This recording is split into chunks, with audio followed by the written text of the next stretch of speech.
Sa liblib na baryo ng Salog, sa gitna ng kagubatang nililigiran ng mga bulong ng kababalaghan, nakatira ang mag-amang Silo at Nardo.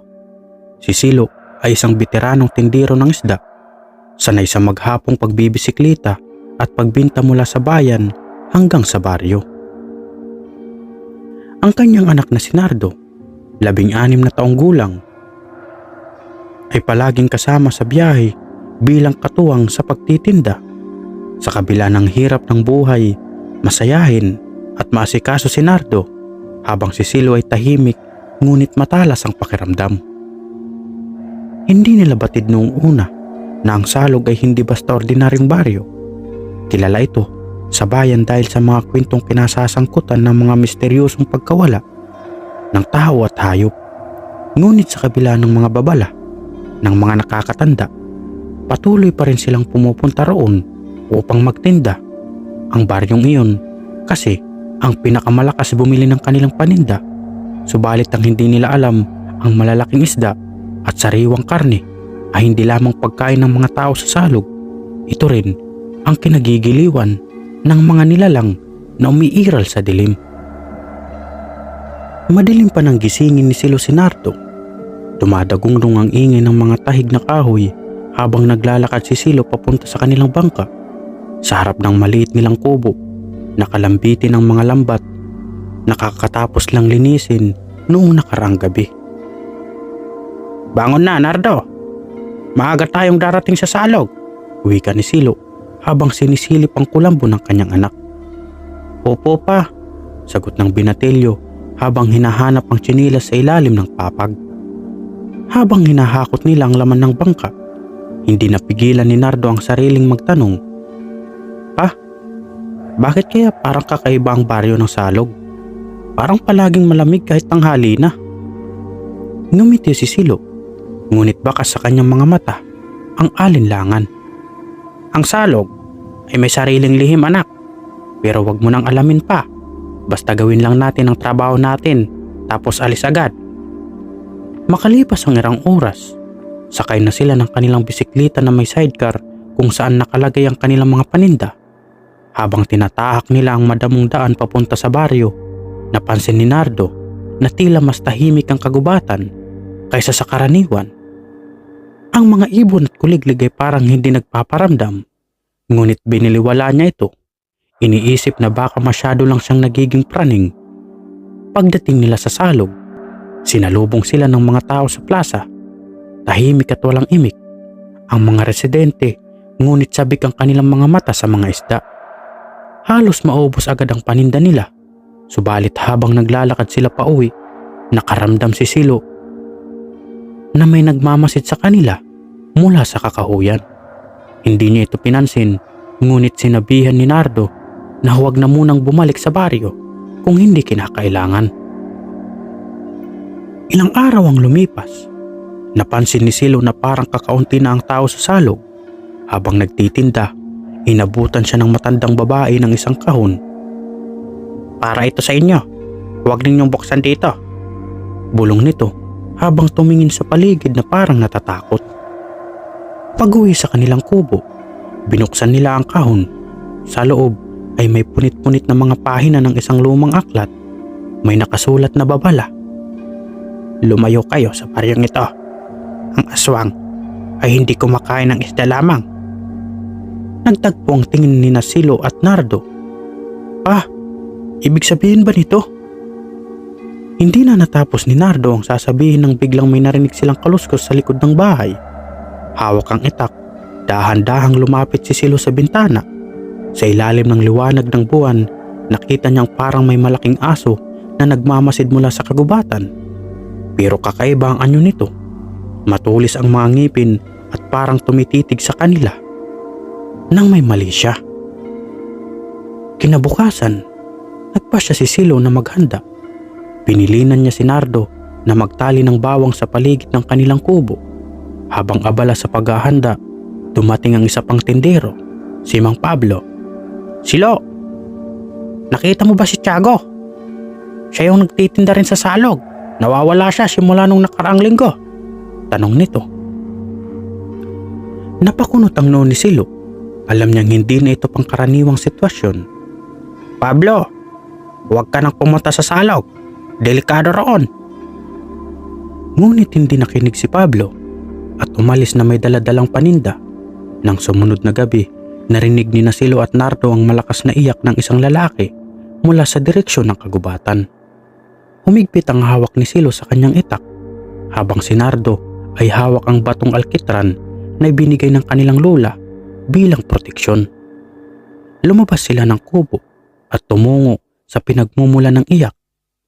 Ngunit sa gitna ng dilim, natagpuan nila ang punit-punit na damit ni Pablo. Walang katawan, puro dugo. Sa itaas ng puno, isang nilalang na kalahating tao, kalahating paniki ang ngumisi sa kanila bago ito biglang naglaho. Bumalik sina Silo at Nardo sa kanilang kubo. Nanginginig at halos hindi makapagsalita sa nakita. Alam nilang hindi na sila ligtas. Kahit nasa labas ng salog, nang makapasok, agad nilang sinigurong nakasara ang mga bintana at pintuan. Ang amoy ng bawang na nakasabit sa bawat sulok ay pumuno sa loob ng bahay. Ngunit kahit paano'y nagbigay ito ng kaunting ginhawa. "Pa, hindi tayo pwedeng tumigil dito. Kung may aswang sa salog, sigurado akong hindi tayo titigilan ng mga iyon," ani Nardo na halatang pinipigilan ng takot. Tumango si Silo. "Tama ka anak, pero hindi rin natin sila pwedeng basta iwanan. Kapag iniwan natin ang salog, sigurado akong ibang tao ang magiging biktima nila." Nagpa siyang mag-ama na magtungo kina Lola Marga, isang albularyo at matagal nang tumutulong sa kanilang pamilya. Binalak nilang humingi ng tulong at payo tungkol sa kung paano nila mapoprotektahan ang kanilang sarili laban sa mga aswang. Pagdating kina Lola Marga, agad nilang sinabi ang lahat ng nangyari. Tahimik lang ang matanda habang nagtitimpla ng isang likidong may kakaibang kulay. Matapos ang ilang sandali, nagsilta ito. "Ang mga aswang ng salog ay matagal nang nananahan doon. Hindi sila ordinaryong aswang. Sila isang pamilya, isang buong angkan. At ang pinuno nila, ang tinatawag nilang Supremo, ay mas makapangyarihan kaysa sa lahat ng nakakaharap ko noon." Napatingin si Nardo sa kanyang ama. Bakas ang kaba sa kanyang muka. "Ano pong ibig sabihin nun, Lola?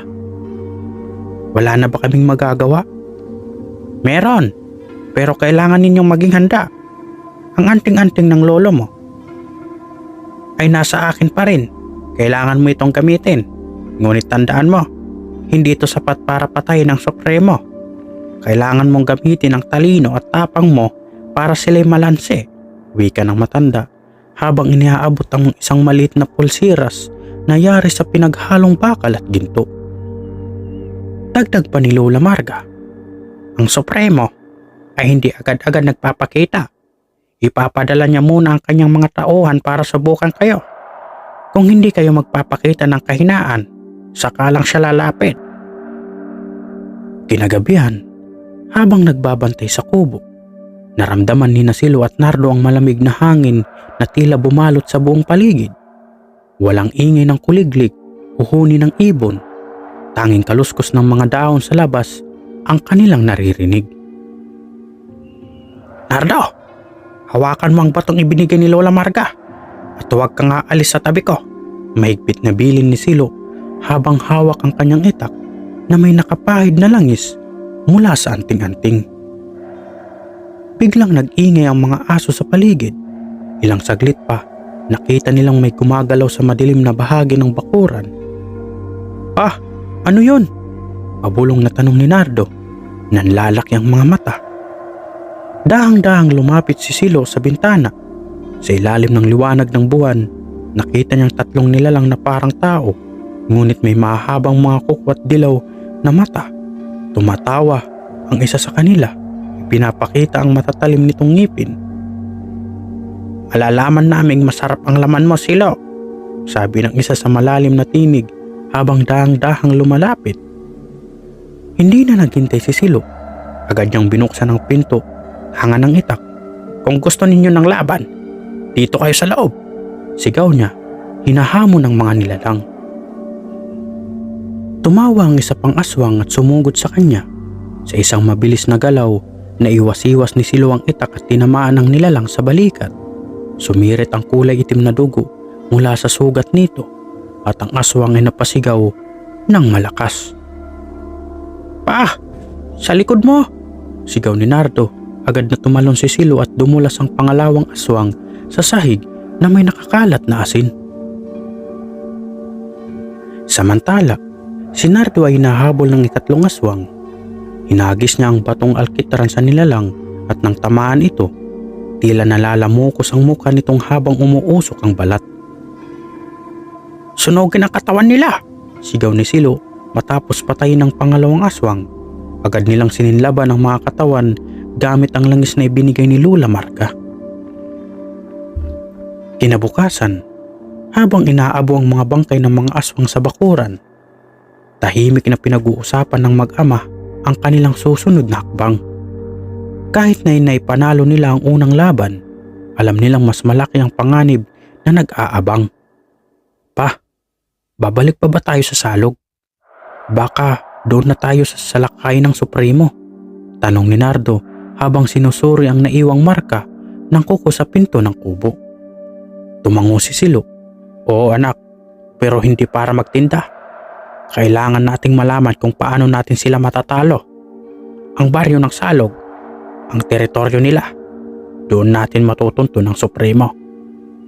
Nagpasya silang bumalik kina Lola Marga para humingi ng mas malalakas na sandata. Doon, ipinakita sa kanila ng matanda ang isang matandang mapa na naglalarawan ng kagubatan sa likod ng salog. "Ang Supremo ay naninirahan sa isang kuweba sa ilalim ng malaking puno ng balete. Hindi basta-basta nakakarating doon ng kahit sino. Kailangan na tapang at higit sa lahat, tiwala sa anting-anting ninyo," wika ni Lola Marga. Pagdating sa salog, mas tahimik kaysa dati ang baryo. Halos wala ng tao sa plaza. At ang iilan na nandoon ay tila nakatingin sa mag-ama ng may halong takot at galit. "Pa, parang hindi tayo gusto ng mga tao dito," bulong ni Nardo. "Hindi lahat ng nandito ay tao anak. Maging alerto ka," sagot ni Silo. Dumaan sila sa likod ng baryo at sinundan ang mapa ni Lola Marga. Naglakad sila ng halos 2 oras bago nila natagpuan ang sinasabi nitong malaking puno ng balete. Ang hangin sa paligid ay mabigat at tila may nagmamasid sa kanila mula sa dilim ng kagubatan. "Nararamdaman mo ba pa? Parang may iba rito," sabi ni Nardo habang mahigpit na hawak ang batong alkitran. Tumango si Silo. "Huwag kang bibitiw sa akin, anak." Sa ilalim ng puno ay may makitid na pasukan ng isang kuweba. Mabaho ang amoy nito, parang nabubulok na laman at dugo. Sa loob, naririnig nila ang mahinang alingaungaw ng mga boses na nagbubulungan. Tila inaanyayahan silang pumasok. Pumasok sila sa kuweba. Hawak ni Silo ang itak na may pahid ng langis, habang si Nardo ay may dalang sulo. Sa kaloob-looban, tumambad sa kanilang isang altar na napapalibutan ng mga buto ng tao at hayop. Sa gitna nito ay nakatayo ang Supremo, isang matandang lalaki na halos hindi na mukhang tao. Ang kanyang katawan ay nababalutang ng makapal na balahibo at ang kanyang mga mata ay nagliliwanag ng pula. "Ang tapang ninyong magpakita dito. Pero dito na rin magtatapos ang inyong buhay," sabi ng Supremo sa malalim na boses. Sa isang iglap, umatake ang Supremo. Mabilis at maliksi sa kabila ng anyong matanda. Naiwasan ni Silo ang unang hampas ng matatalas nitong kuko, ngunit nabuwal si Nardo sa lakas ng ihip ng hangin na dala ng nilalang. "Anak, tumayo ka!" sigaw ni Silo habang pilit na nilalabanan ang nilalang gamit ang kanyang itak. Nagawang gumanti ni Silo at tinamaan niya ang braso ng Supremo, ngunit hindi ito nasugatan. Napangisi ang Supremo at lumapit kay Nardo na nakatayo na at hawak ang bato ni Lola Marga. Hindi nagpatinag si Nardo. "Hindi mo kami matatakot," sigaw niya sabay hagis ng bato sa mukha ng Supremo. Sumirit ang usok mula sa balat ng nilalang dahilan upang mapasigaw ito sa sakit. "Silaw! Gamitin mo ang anting-anting mo!" Narinig nilang sigaw ni Lola Marga mula sa pasukan ng kuweba. Hawak ang anting-anting. Inilapat ito ni Silo sa noo ng Supremo. Nang sumilay ang liwanag mula rito, tila nasusunog ang balat ng nilalang. Nagpalit-palit ang anyo ng Supremo, mula tao naging paniki at kalaunan ay parang malaking ahas na nangingisay sa sahig. Ngunit bago ito tuluyang bumagsak, nagbitiw ito ng babala. "Hindi ninyo kayang patayin ang lahat ng tulad ko. Marami pa kami at darating sila para sa inyo." Sa huling sigaw ng Supremo, bumalot ang dilim sa paligid at natagpuan ng mag-ama ang kanilang sarili sa labas ng kuweba. Pagbalik nila kay Lola Marga, agad silang pinalalahanan ng matanda. "Ang pagkatalo ng Supremo ay simula pa lamang. Ang balita ng ginawa ninyo ay kakalat sa iba pang angkan ng aswang. Kailangan niyong maghanda. Hindi pa rito nagtatapos ang laban ninyo." Mula noon, hindi na lamang ordinaryong mag-amang tindiro ng isda sina Silo at Nardo. Naging tagapagbantay sila ng mga baryo, palaging handang labanan ng mga nilalang ng dilim. Ngunit sa kabila ng lahat, alam nila ang bawat pagbabalik sa salog ay magdadala ng panibagong hamon at panganib. Lumipas ang ilang linggo mula nang mapatay ni Silo at Nardo ang supremo ng mga aswang sa salog. Akala nila ay tuluyan na silang ligtas. Ngunit nagsimulang magbago ang hangin sa baryo. Unti-unting naglaw ang tahimik na gabi. Mas marami ng kaluskos at anino ang gumagalaw sa paligid tuwing dapit hapon. Isang gabi, habang nagtitinda sila ng isda sa pamilihan, napansin nilang kakaunti na lang ang mga tao sa paligid. Ang ilan ay tumitingin sa kanila ng may pag-alala, samantala ang iba ay tila umiiwas. "Pa, tignan mo," bulong ni Nardo. Itinuro ang isang grupo ng kalalakihan na tahimik na nakatingin sa kanila mula sa kabilang dulo ng palengke. Hindi sila gumagalaw, pero ang mga mata nila ay dilaw at malamig. "Mga aswang! Anak, oras na para umalis tayo rito," mahinang sagot ni Silo. Pagkarating sa kanilang kubo, agad na naghanda ang mag-ama. Tinapalan ni Silo ang bawang ang lahat ng pintana at pinto, habang si Nardo ay naghahalo ng asin at alkitran na gagamitin bilang panangga. "Pa, sa tingin mo, ilan ang babalik para gumanti?" tanong ni Nardo habang inaasinta ang tirador niyang puno ng mga binilog na bato at asin. "Hindi ko alam, anak, pero tiyak kong mas marami sila kaysa sa mga nakaharap natin noon," sagot ni Silo habang hinahasa ang kanyang itak. Pagdating ng hating gabi, narinig nila ang ungol at hiyaw mula sa labas. Sa ilalim ng liwanag ng buwan, nakita nilang dumarating ang isang grupo ng mga aswang. Tinatayang may 10 hanggang 15 ang mga ito, mga lalaki, babae at ilang bata na may anyo ng mababangis na hayop. "Mukhang buong angkan nila ang dumating. Ito na ang ganting sinasabi ng Supremo," anin Silo. Nagsimula ang labanan ng dumaan ng unang grupo ng mga aswang sa bakod ng kubo. Sinugod nila ang pinto, ngunit mabilis na sinalubong ni Silo ng itak ang isa sa mga ito. Agad na pinugutan ng ulo, sumirit ang itim na dugo at napaatras ang iba pa. "Anak, sa likod! Siguraduhin mong walang makakapasok sa likod!" sigaw ni Silo. Sa likod ng kubo, nakitang papasok ang 2 aswang sa bintana. Hindi nagdalawang isip si Nardo. Binato niya ng asin ang mga ito, dahilan upang sumigaw ang mga nilalang habang umiiwas. Agad niyang hinampas ang isa ng kahoy na may alkitran at nang ito'y bumagsak, pinagtalungan nila Silo na sunugin ang katawan nito. Ngunit habang patuloy ang laban, napansin nila ang ilan sa mga aswang na hindi agad nasasaktan ng kanilang mga armas. Ang isa sa kanila, isang matandang babae na may mahahabang kuko, ay tila may nakabalot na proteksyon sa katawan. "Pa, hindi sila natitinag sa asin at pawang," sigaw ni Nardo. "Tandaan mo ang sinabi ng Lola Marga. May mga aswang na mas malakas. Gamitin mo ang bato sa liig mo, anak, sagot ni Silo habang nakikipagbuno sa isa pang aswang. Kinuha ni Nardo ang bato mula sa kwintas at tinampas ito sa noo ng matandang aswang. Sa wakas, bumagsak ito, nagsisigwaw habang umuusok ang balat.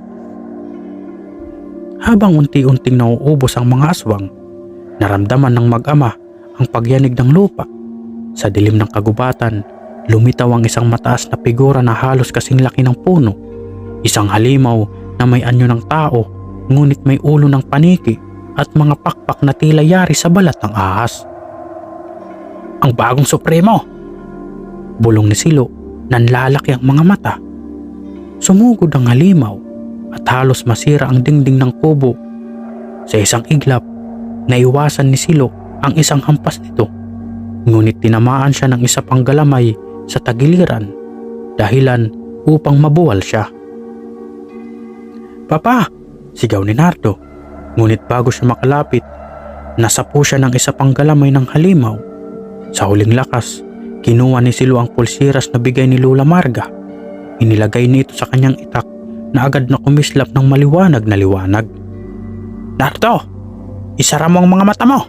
Sigaw ni Silo bago niya hinataw ang halimaw sa dibdib.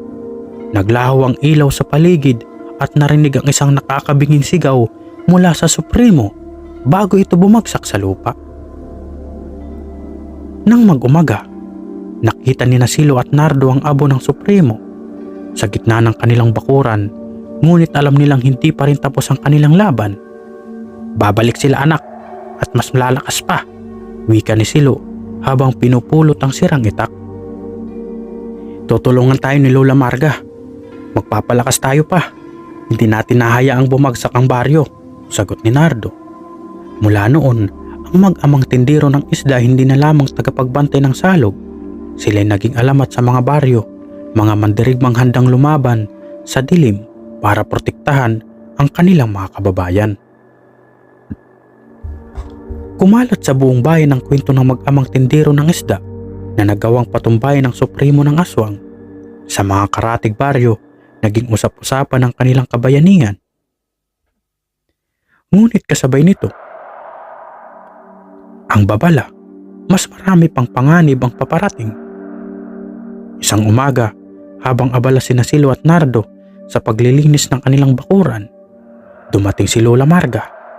May dala siyang isang maliit na kahon na gawa sa kahoy, nilatagan ng pulang tela at may nakaukit na mga sinaunang simbolo.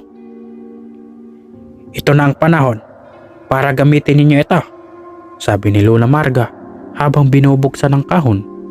Sa loob, naroon ang 3 maliit na kristal na kumikislap sa ilalim ng araw. Ano pa ito, Lola?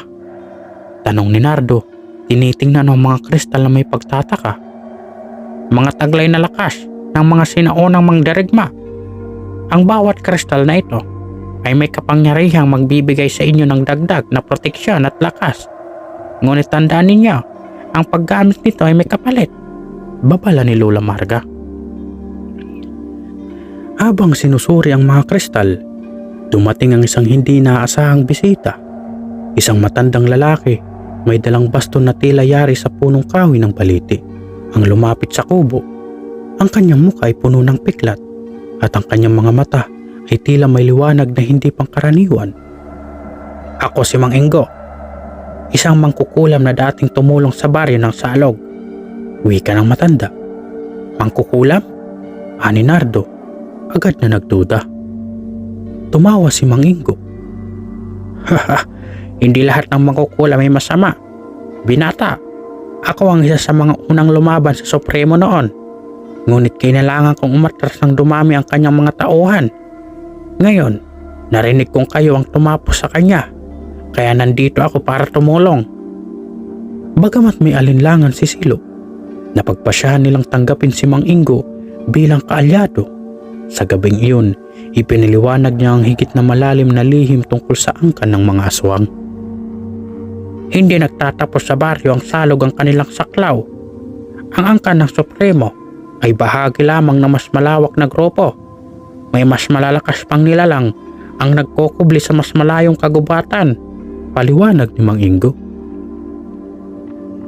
Pinagpasyahan ng mag-ama at ng kanilang bagong kaalyado na hanapin ang pinagmulan ng mga aswang.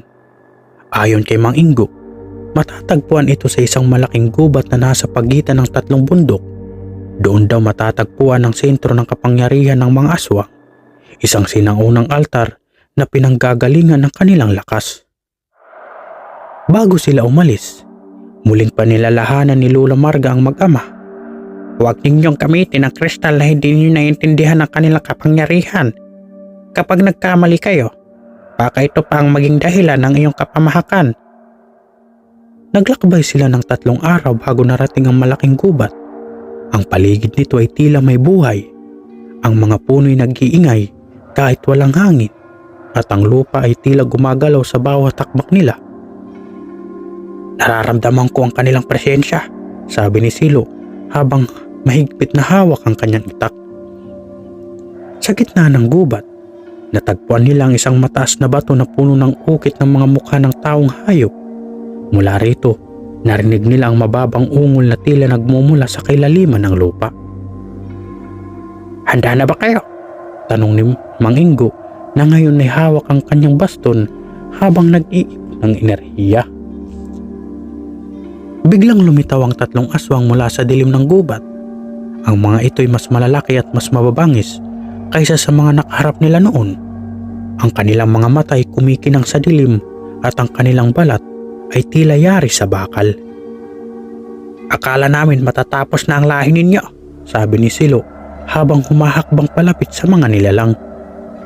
Tumawa ang isa sa mga aswang, ang pinakamatangkad sa grupo. Hindi nyo kami matatapos. Sa katunayan, ang Supremo ay isa lamang bantay. Ngayon, haharapin ninyo ang tunay na mga pinuno.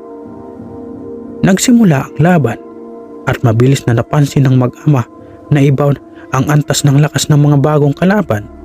Kahit ang kanilang mga armas na may alkitran at asin ay hindi sapat upang sugatan ng mga nilalang. Nardo, gamitin mo ang kristal, sigaw ni Silo habang pilit na inilalayo ang isa sa mga aswang mula sa anak. Kinuha ni Nardo ang isa sa mga kristal at tinapat ito sa aswang na lumalapit sa kanya. Biglang nangliwanag ang kristal at tumalsik ang aswang na parang natamaan ng kidlat. Ngunit kasabay nito, naramdaman ni Nardo ang bigat ng kanyang dibdib.